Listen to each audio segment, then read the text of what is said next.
Je l'aimais tellement que je l'ai même donné. J'avais déjà 9 ans alors, lorsque Super a commencé à grandir pour moi au point de vue sentimental, j'ai voulu lui faire une vie. J'ai vendu Super pour 500 francs, à la bonne femme, parce que je voulais être sûre qu'elle avait les moyens. J'ai pris les 500 francs et je les ai foutus dans une bouche d'égout. Après, je me suis assis sur un trottoir et j'ai chialé comme un veau, avec les poings dans les yeux. Mais j'étais heureux. Chez Madame Rosa, il n'y avait pas de sécurité et on ne tenait qu'à un fil. C'était pas une vie pour un chien. Les autres mômes ont fait un raffut terrible quand ils ont su, parce qu'ils n'aimaient pas vraiment Super. C'était seulement pour jouer.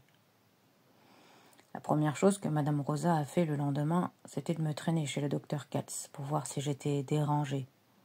J'ai jamais aimé faire de la peine aux gens, je suis philosophe.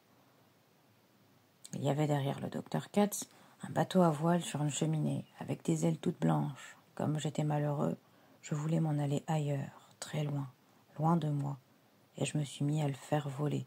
Je montais à bord et traversais les océans d'une main sûre. C'est là, je crois, à bord du voilier du docteur Katz, que je suis parti loin pour la première fois. Encore maintenant, quand je veux, je peux monter à bord du voilier du docteur Katz et partir loin seul, à bord. Je n'en ai jamais parlé à personne, et je faisais toujours semblant que j'étais là,